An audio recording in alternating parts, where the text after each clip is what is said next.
So, the ancient religion of Babylon, they all have one thing in common: the sacred feminine. The sacred feminine. The sacred feminine. Ishtar the Babylonians, Tyre the Buddhism, Fatima of Muhammad, Sophia the Gnostics, Shekinah to the Kabbalist Jew, Mary to the Catholic, and Shakti to the Hindu. These all have one thing in common: the sacred feminine. And the sacred feminine is going to take you back to the source of light, because the light that resides in that place that Plato talked about, you need a path to get back to that light. Listen, this is important. She is the one to take you to that light. Now, I'm going to give you a guess. Tell me this morning, who do you think that light is? You remember what this subject's all about? Lucifer. He's the light bearer.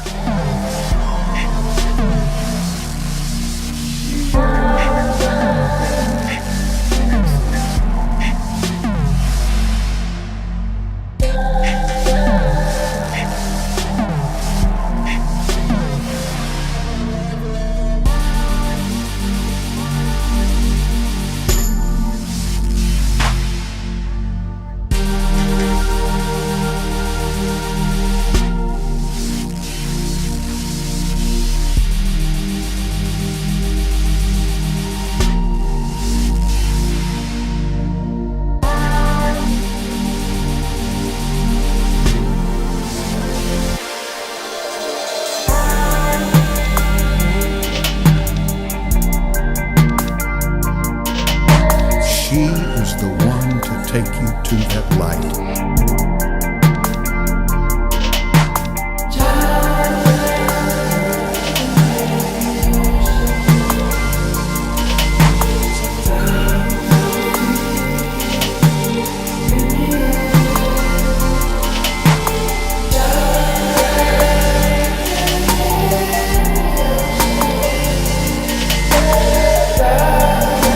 Look there, we've got the same kind of symbology on a Catholic basilica, which is kind of ironic. I'm here today at Washington DC with this big shrine to the Catholic Church here of the Immaculate Conception, to have a deeper look at what it's all about. What an eerie place.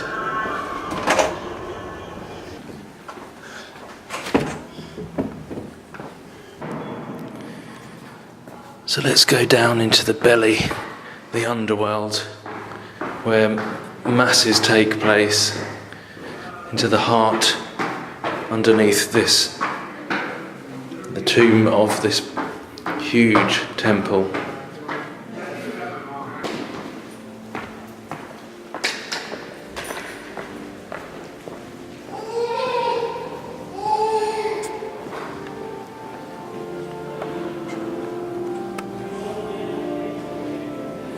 I mean, we're underground right now.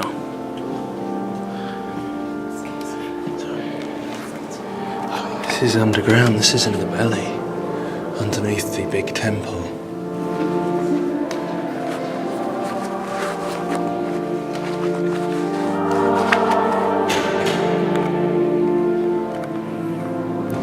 So much symbology in here.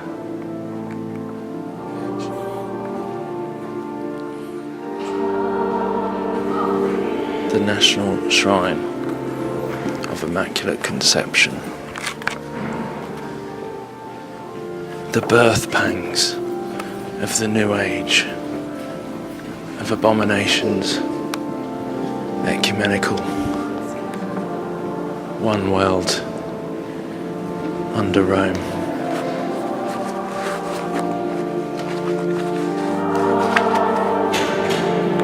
It's like an expensive hotel. One of those 5-star ones in Vegas.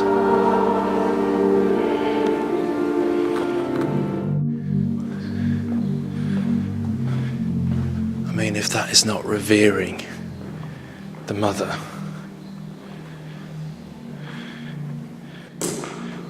Europa. And look at him, I mean, he's bowing. I've heard so many say they don't revere Mary in that way, the false Mary. But he's bowing to this Ishtar, Isis figure. Coming out of the feminine gate. The female birthing womb. I'm sure I don't really need to say too much. It's already pretty obvious what that represents. Well, and there's that hexagon again. This same symbolism, just like the Star of David. The hexagon like we saw in the other place. The hexagon with mother and child coming through. And like the reference to the black sun. So Saturn, just like the NASA have recently shown with the hexagon on Saturn and all that. And look, the heart, connection to the heart of the earth. Heart of Mary, pray for us. So often I think it's like that birthing of that Tammuz, Nimrod, Antichrist figure from the heart of the earth, which they call Gaia, like the mother goddess Gaia. So I wonder if it's a reference to that. Definitely Ishtar, Babylonian, false religion, and this is their belief system I'm speaking about here. And the references to Saturn. 6-sided shape. The Antichrist, the birth of the Antichrist. A copy of the truth, of the true Messiah, but this is the inverted, the false one. So there's always parallels and mirrors to the real truth. It's just that this goes back to Egypt, Babylon, and there's always been usurping authority, as I said, usurping authority from the real legitimate Messiah, the real legitimate truth that we can read in the New Testament. This is how they are doing it and always have done it. This is the plan all along. The fallen plan, the kingdom of darkness, our enemy, to usurp and trick and mirror and copy, to mislead people.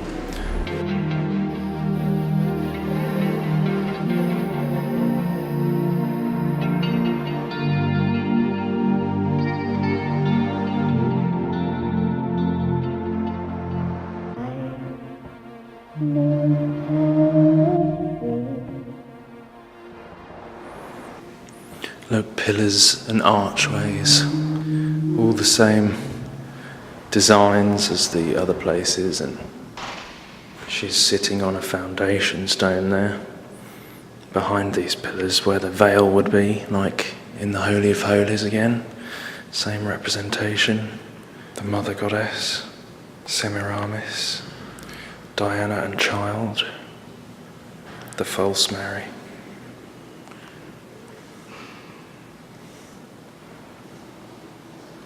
Oh my goodness. And once again,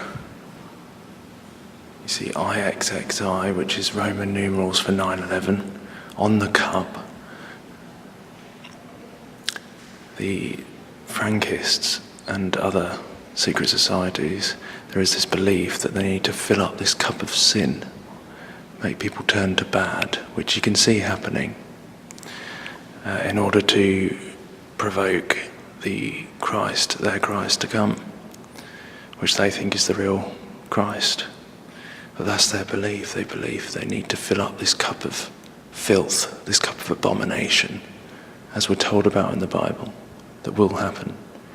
The cup of abominations that will bring judgment upon the world. But they believe that they're going to get this Christ is going to come. But we know it's the Antichrist. It's Nimrod from the days of the Tower of Babel. And this cup of abominations.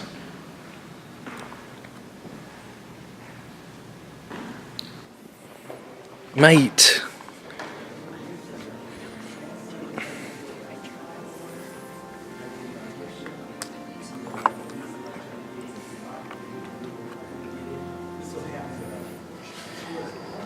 You know, even I've heard Catholics say that this Pope is very different from any other. The way he's uniting religions and one world, ecumenical, new world order. You know, the Jezebel spirit usurps authority where it has none. I was thinking about this the other day.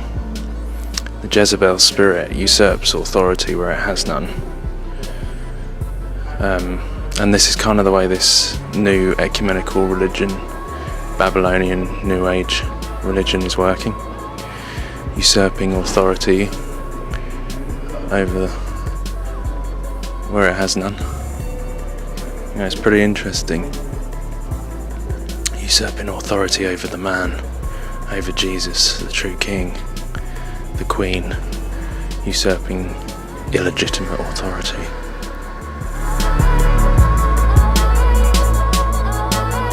She is the one to take you to that light. Who do you think that light is? Lucifer.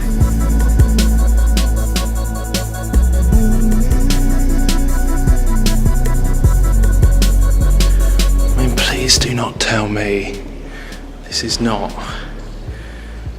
an ornate temple of Diana, the mother goddess.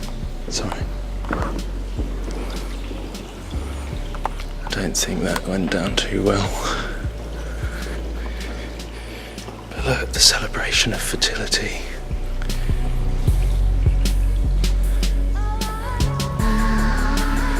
The birth of Tammuz.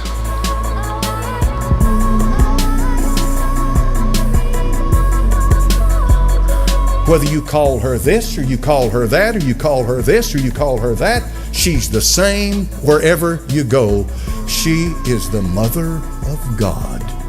She's the universal life force. Satan is very good at accommodating whatever culture, whatever age, whatever clime you happen to be in. Making a difference to him. He's very good at accommodating it. What I simply mean by that is he'll make you feel comfortable wherever you live in accepting his religion.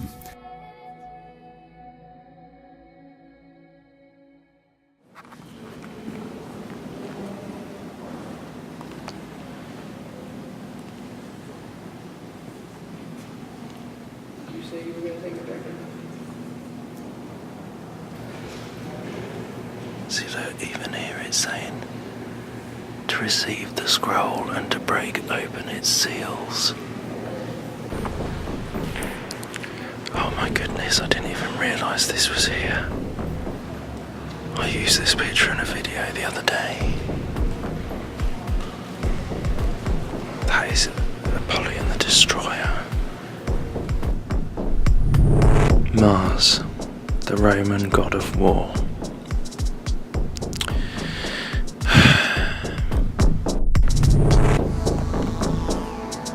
And we've got that same representation of the Holy of Holies type thing, and him raising out of it Apollyon the Destroyer, the Antichrist. That is not Jesus. I don't think it takes much to work out that that's not Jesus.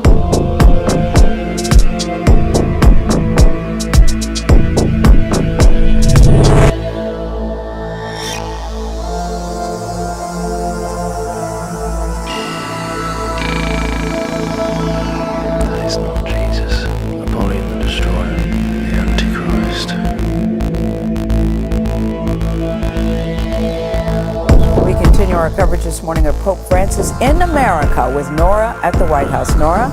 Thank you, Gail. You know, Pope Francis is also going to celebrate his first Mass in the United States, and that is at the Basilica of the National Shrine of the Immaculate Conception. Now, he is the third Pope to visit the Basilica that is on the Catholic University of America campus. And Chip Reed is there to show us what to expect this afternoon. Chip, good morning.